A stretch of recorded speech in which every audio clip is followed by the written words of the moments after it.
Hey there everybody, Wayne D here, and I'm going to go over something that our favorite announcer Brandel Chamblee said the other day. So you can see here on the right we've got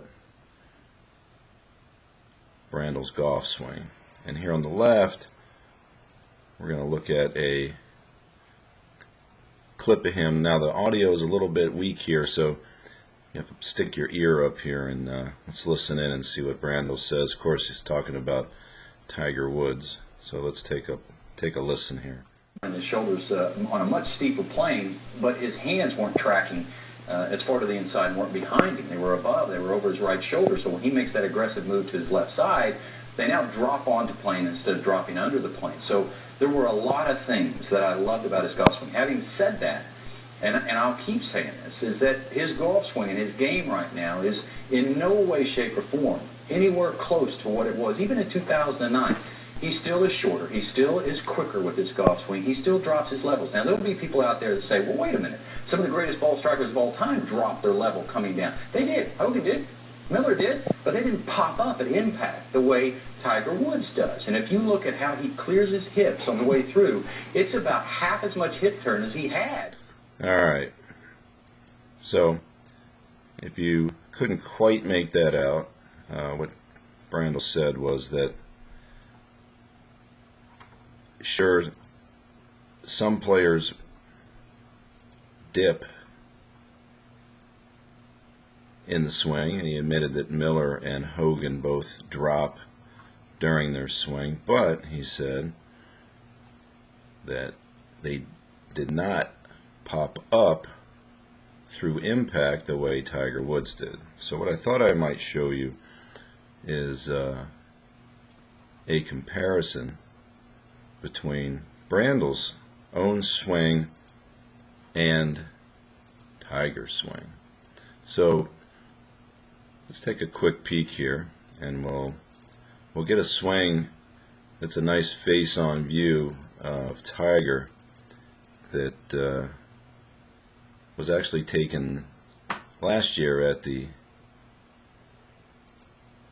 Chevron tournament.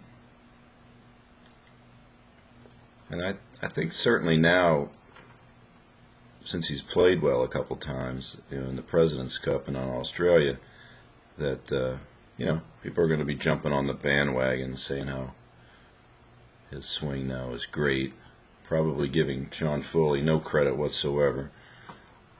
But I want to compare these just to show you that observations are difficult to make in the swing when you don't take your time to draw the lines and check it out. And as far as popping up goes, it's one of those things that you see in lots of good players, not just Tiger. So case in point here, let's take a look at Brandel. Now, this camera is going to move around just a hair, but just show you generally that in the backswing, Brandel did not lower, which is something that you'll see some good players do. But in the forward swing, let's take a look, as almost all good players do, Brandel drops. Now, let's take a look at Tiger. Now, one of the big differences in Tiger's swing is that he's going to load down in the backswing, and then again in transition starting the forward swing. Now, as in, again, the pattern of most good players is that the lowering will stop about the time the left arm is parallel to the ground. So you won't see Tiger's head lower after this. Now, Brandel's problem with Tiger's swing is that he says he pops up through the impact area. Alright, so what we see here is that as Tiger hits the ball, that you'll see just a little peak of his cap up above the line where he is at his lowest point there. And when the shaft is parallel to the ground, I'd say he's at that middle line, which is probably a couple inches up through the ball. Now, one thing that you want to understand about a golf swing is that it's a stick, and the hands are at the low point of the swing when the shaft is parallel to the ground. Now, the club head has to make its way down to the ball over here, and really the only way to do that is to get the hands to go up. So if you take a look at where the end of the grip is now, it's here. So obviously the hands are raising. And if you have lower during the swing and the handle begins to come up, there's a pretty good chance you're going to come up a little bit.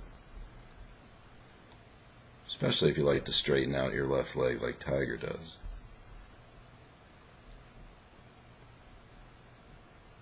Alright, now, so this is where it gets kind of interesting. Let's take a look at Brandel's swing. And again, the lowering, like I said, pattern-wise, it stops, and the left arm is about here, parallel to the ground. Now let's watch Brandel hit the ball. Well, as he strikes it, if you look at that line, what do you see? Well, you see the top of his head pop up above the line. Now let's get him up, shaft parallel, right? And we'll draw this line up here. There's the top of his head. Now what do you think? See? There it is. He's popping up, right? So if he's popping up, why is it so bad? Unless he considers that a mistake in his own swing, why is that so bad for Tiger to be doing that? Right? So as my good friend Rick would say, I'm just saying. You know, it looks the same to me.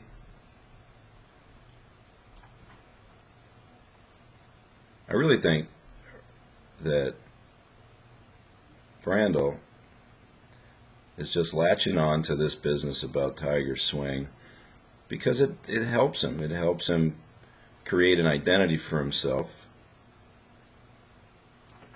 It's an interesting subject. Everybody's talking about it, right? And it puts him in the middle of the conversation. Problem is, A, he's wrong, and B, he really, really owes an apology to Sean Foley because he has pretty much savaged the guy. And I think Tiger's swing, if you watch my last video with Tiger at the Australian, his swing is really getting a lot better. And he really showed it. I mean, he was hitting the ball pretty much better than anybody in the singles at the President's Cup. So I expect Tiger to really start getting back to form and playing well because it looked like his short game was coming around too. So there you have it.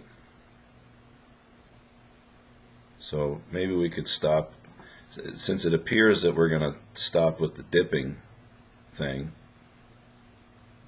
maybe we could stop with the popping up thing too. All right?